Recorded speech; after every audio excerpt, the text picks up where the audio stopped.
Rolling? Don Dida is in the building, man. What's happening with you, my boy? Hello. What's going on with you, man? Talk to me, man. You guys are a part of an organization called the Detroit Mafia. What is the Detroit Mafia? Well, the Detroit Mafia, we basically just a little we an organization that started off doing regular mob stuff and then started incorporating Detroit, helping Detroit, healing Detroit, making Detroit better. Okay, so making Detroit better, right? What steps did you guys take to start helping Detroit move forward?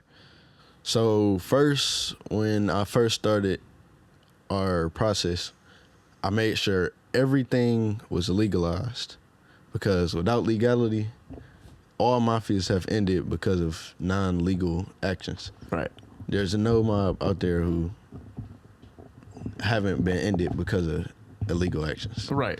So we then started incorporating things like events that are specifically made to systematically improve Detroit. Like we got an outreach system and where we went out and cut over 40 lawns, partnered with different grass cutting companies, paid them all. We have an event coming up called the homeless giveaways in Black Bottom. We having a giveaway at Cott's Homeless Shelter. Finna be giving out everything, toys, food. I have people come in making platters of food and desserts and all things just for the homeless. So basically we got systematic events that could basically improve our current situation. Now, when you say the name Detroit Mafia, people are going to think it's literally a mobsters and you know, danger involved and Goodfellas and casino. What made you guys decide to name it Detroit Mafia? So at first, and most people don't like this part, but at first it started off with just 3 people just trying to make it big out there. We started off with Bag Chaser Boys. We started off with a whole bunch of different gang names. But then I was contacted by some people that I'm cool with who owned this Detroit Mafia and owned the organization based on it. And they was like, all right, we see how y'all been running stuff. Come with us and do what we doing. And the name, it kind of changed as a revolution concerning like what we do. So like our name go stay the same, but our actions are changing. Yes. Like what we doing. Yes. Okay, very cool, man. So talk about how this began in the first place. So like I said, yeah, it started off with 3 people, me and my 2 brothers, and then one of them just backdoored. He kind of went off trying to end everything and like spread all this fake news and all of that stuff. And then it was just me and my 2 brothers left. Me and my 1 brother left. For a while, I was running it by myself. So, like, it started getting heavy to weigh. Like, it was hard to handle by myself. So I quit. And then he ran it for a while. And everything just fell apart. Okay. When I came back, that's when I started doing all the legalization, organization type stuff. Very cool, man.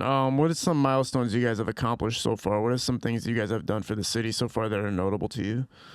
All right, one thing was the outreaches we have did and the partnerships we have made.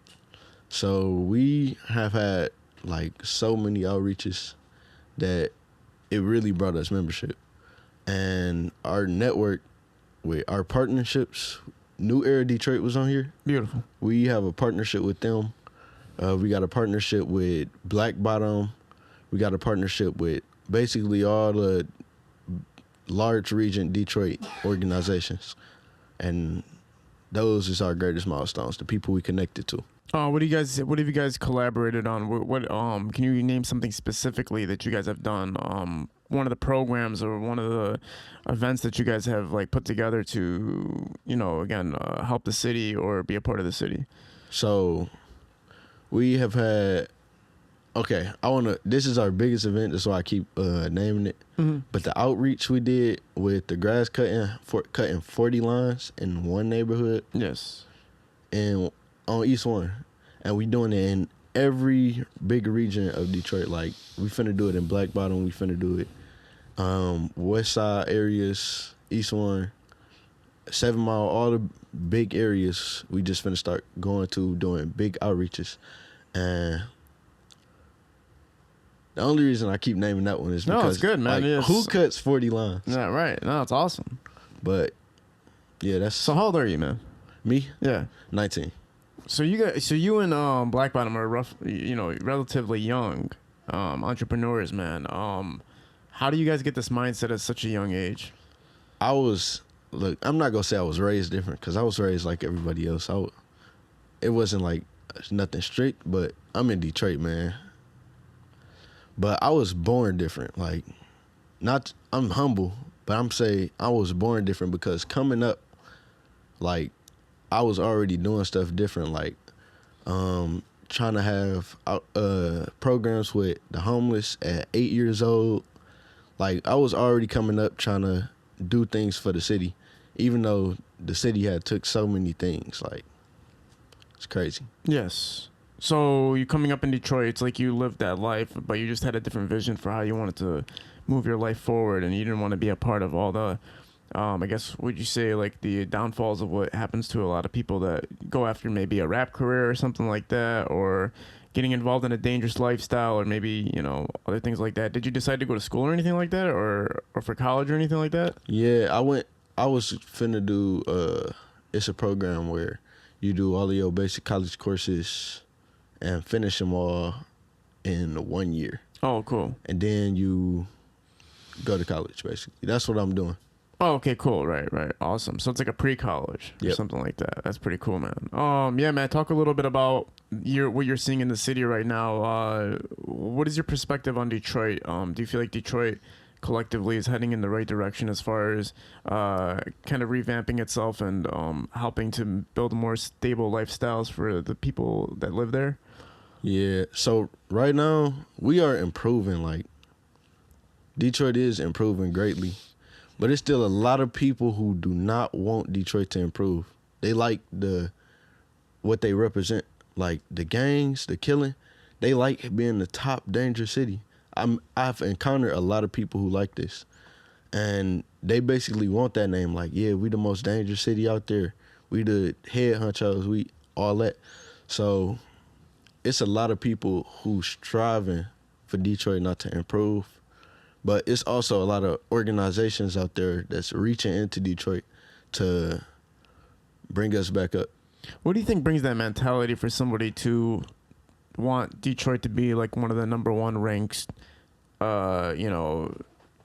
cities that are like dangerous to go to, dangerous to be a part of? What do you think the mentality is behind that? So basically, it's like we can't be touched. Like, I don't know why people get this mentality, but it's like always us versus somebody. Like, if they came here, it wasn't none of it. Like, I'm gonna say when Trump came to Detroit, everybody went on social media talking about, oh yeah, all the hood people finna kill him. All the hood niggas finna get this nigga gone. And they like being able to do that. They like being able to have that name, that representation. Like, we the biggest and the baddest. Right. And that's just it, just to have that stature to say, like, we do this and this is what we're about, just to have something to say maybe, or something like that. All right. That's an interesting perspective, man.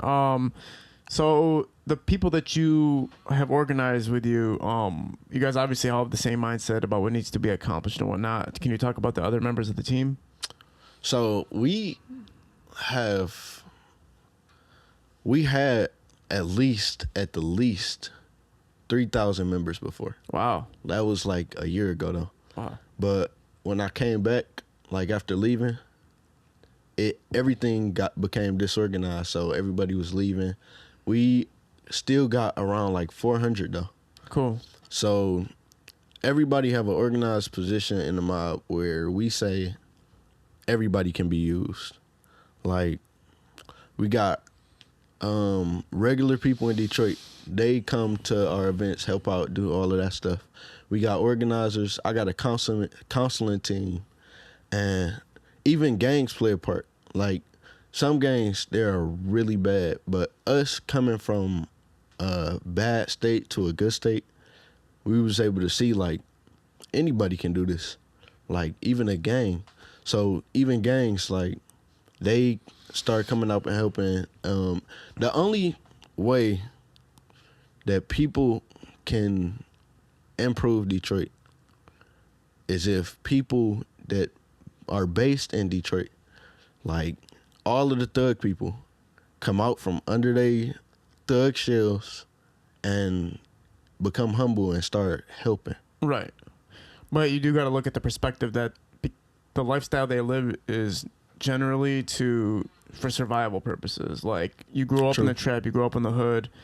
These are the only options you have to become a success because of the way that Detroit had this unfair disadvantages, obviously with the impact of slavery, with the impact of segregation, with the impact of just what's happened to the black communities. And so therefore their only options were to make a living off of what was left. And so how do you repair that? What do you think the steps are to repairing that?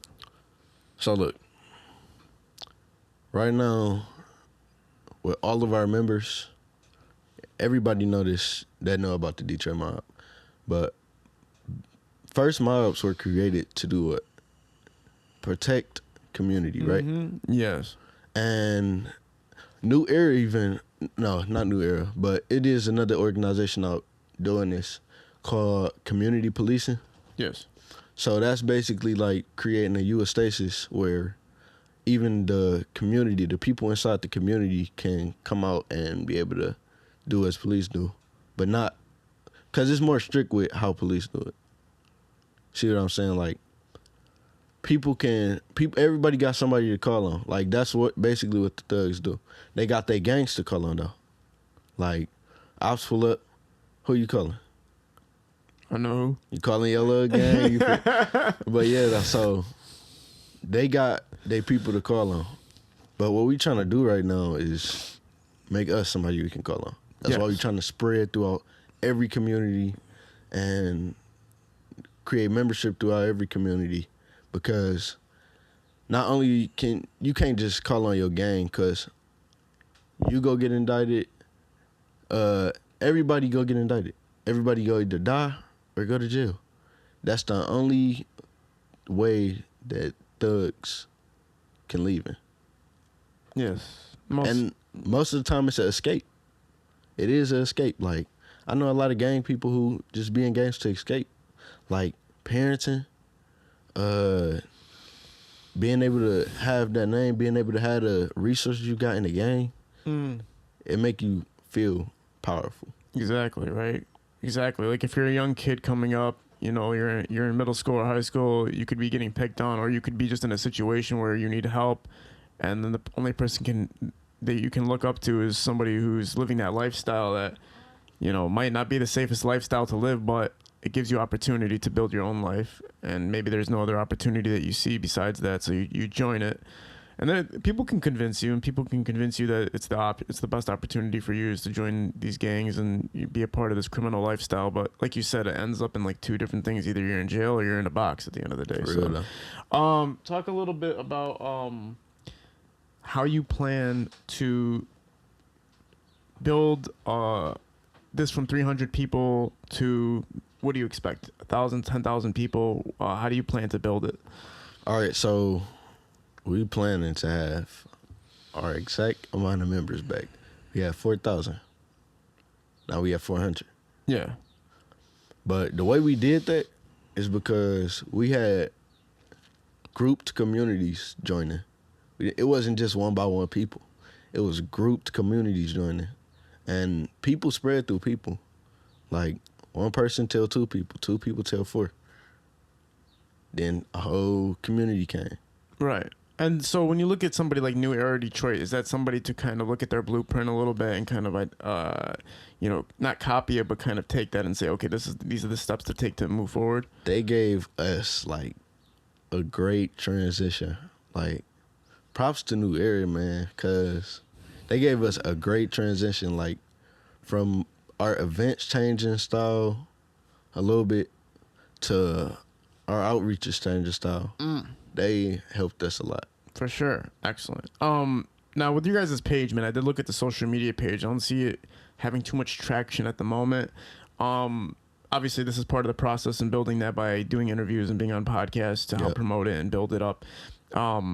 Is the awareness there? Do you think for the community? Do you think enough people are aware about this yet, to any degree, or do you think it's still not even close to where you want it to be yet?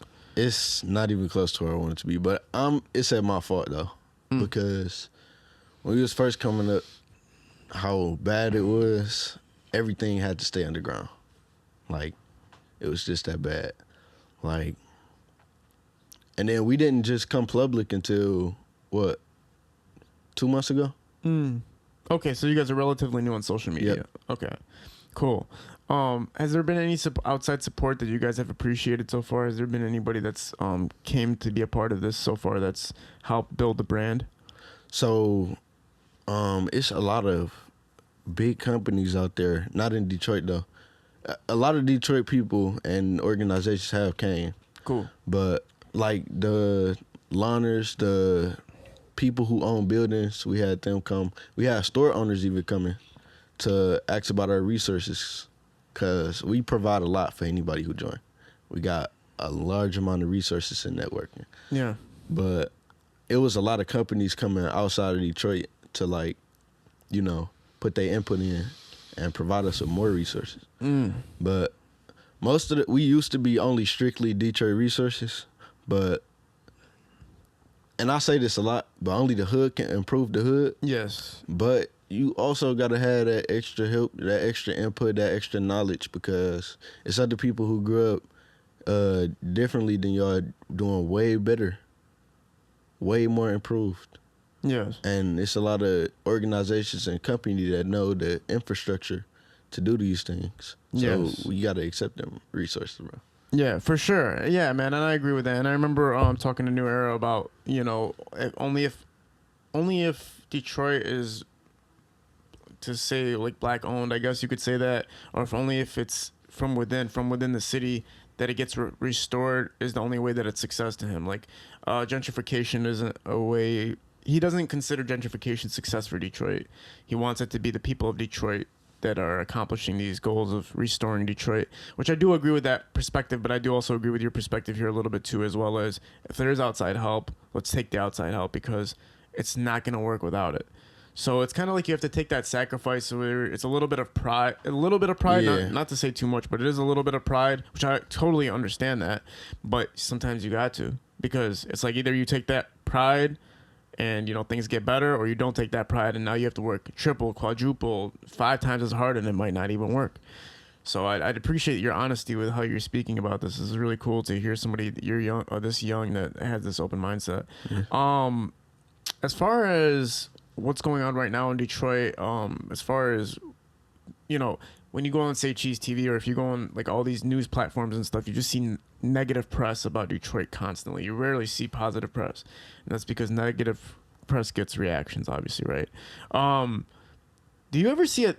Can you think of a time, or sorry, not think of a time? Can you think of the future and see that being reduced, or do you think that crime is always just going to be happening to this, not to this level, but to a level where it's just going to be constant in Detroit? And feed. Yeah, well, because it's like, how has it not been like this? You know what I'm saying? So it's like, that's the scary part. It's like, when do you think there can be a point where it's going to be reduced, or Detroit can just be looked at as more civil as far as the way the news is portraying it? See, I think everything is gonna change when the hood tries to improve the hood. Yeah. Like, we got the hood just being themselves, being slum thugs. We got some people regular, and all these other people trying to, like, manipulate, put their hands around it, improve. But you can't stop a monkey from being a monkey. That monkey gotta, let me change the word up. So think of it like this. You got a dog, right? Yeah. He been raised, he haven't been raised at all. He's straight. He been vicious his whole life. And you try to take that dog in, but it's not going to accept. Dogs are like spikes, you could say that.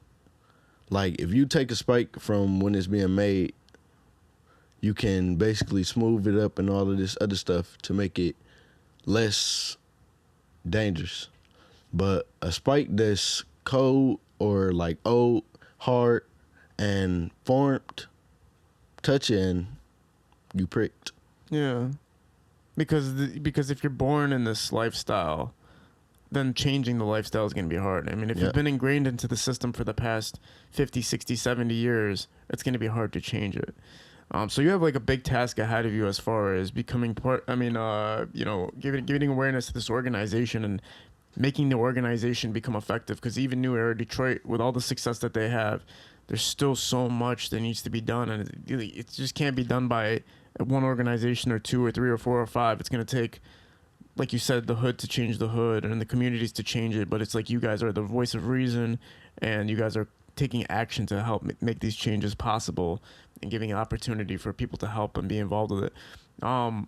What promotion do you guys do, like as far as on the streets? Do you guys go out on the streets? Do you guys So we got a lot of, so I just developed a team for like social interaction besides the events we have. Mm-hmm. So like my team basically just been promoting a lot of events on social media. They've been telling me like they getting flyers made, cards made, all this other stuff, and just to let the community know like we here. And they just came in though. Like I didn't have a team or anybody focusing on reaching the community through any type of social projects. I only had the projects I was doing, just being seen by the people who was in them. Yes. So now that they just came in, people go start seeing more of us. But like they just came in. Yeah, so like for sure. It's still new out here. We still new out here for to sure. The people. Tell everybody what the best way to get involved with the organization is. We have a number, and we got our social media. Our social media at the Detroit Mafia, and our number 330-889-8506. And to become a member, text it join. It's a little automated reply. For business network, we got text network in all caps, and it's just text the numbers, go reply anyway. For sure. Tell everybody that they can find you on social media. Social media is just at the Detroit Mafia. For sure. Yep, is there anything else you want to medias. touch base on? Is there anything else you want to touch base on? So, one thing. So, I came up seeing Detroit for what it was. Like, I came up seeing people killed. Like, I grew up going to sleep to shootouts. Man. Every night. And I still do. But that don't mean, like, I'm a give to that. Like, I'm not finna go to that. I'm not finna go to the hood to gangs for protection. What I'm gonna do is I'm gonna look at it, watch it, see how I can change it. Beautiful. Only way we can do this is if we look at what we doing, see how to stop it, and then stop it. Yes. Man, very well said, and I really appreciate that kind of mentality. Like I said, for somebody as young as you, looking at how to take responsibility for his community and trying to figure out ways to implement resources and getting people together and getting a community together to help branch and kind of figure out how to impact the city and how to bring it back to a more of a less scary vibe for the outsiders, man. You know what I'm saying? But also for it to be more livable and for people inside of it not to be afraid to walk out or go to sleep, like you said, hearing shootouts and having to worry about protection or worry about, anything happening to you or your family. And I believe in you guys, man. I believe with a young mindset like yours, you're going to be able to come up with these. I think you're going to come up with ideas that are just totally, what's the best way to say it?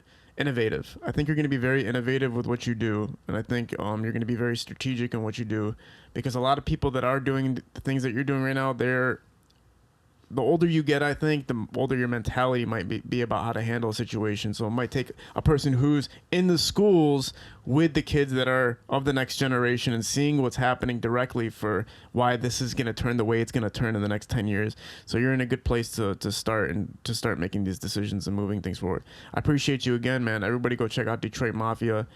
We've had Don Did on with us, man. Yep. Go check out his page and figure out how to get involved, man, because it is time. It is time for everybody to start putting their hands in and figuring out how to help. Thank you again. High Low Visuals is shooting these productions for us. We're at Parallel Sound Studio. We're out. Peace.